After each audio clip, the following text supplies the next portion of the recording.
এত দারুণ স্বাদের একটা মাছ আমি আগে কেন খাইনি, আজকে এটা ভেবে আমাকে আফসোস করতেই হয়েছে। নিজের রান্না খেয়ে নিজেই তো বাহ বাহ বলে আমি প্রশংসায় পঞ্চমুখ। বাড়ির সবাই তো করেছেই। তো বাজার থেকে আমার বর বেশ কিছুটা চিতল মাছ নিয়ে এসেছিল। তো আজকে সেই প্রথমবার বাড়িতে আমি বানাচ্ছি চিতল মাছ। তো ফার্স্টেই একটা মশলার পেস্ট বানিয়ে নিয়েছিলাম, আদা জিরে কাঁচা লঙ্কা দিয়ে একটা স্মুথ পেস্ট বানিয়ে নিয়েছি।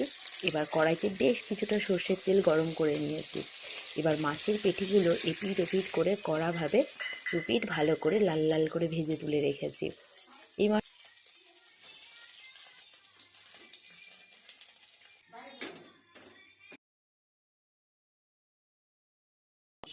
কড়াই থেকে মাছগুলো তুলে নেওয়ার পর ওই তেলেই ফোড়নে দিচ্ছি সাদা জিরে, দিয়ে ফোড়নটা ভালো করে পুড়িয়ে নিয়ে বেটে রাখা মশলাটা দিয়ে দিচ্ছি।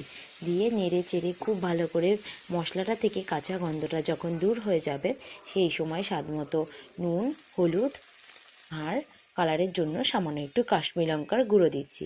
দিয়ে মশলাটাকে খুব ভালো করে নেড়ে চেড়ে কষিয়ে নেব।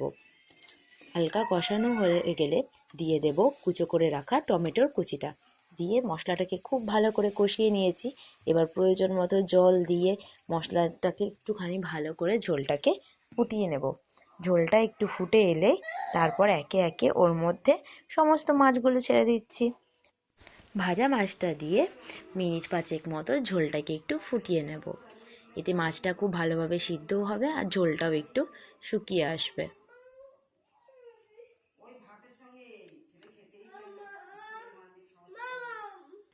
15 মিনিট পর ঢাকনা খুলে ওপর থেকে ধনেপাতা কুচো ছড়িয়ে দিয়ে আমরা নামিয়ে নেব আমাদের চিতল মাছের রসা। খেতে কিন্তু দুর্দান্ত হয়েছে, তোমরা একবার অবশ্যই বাড়িতে ট্রাই করো সবাই।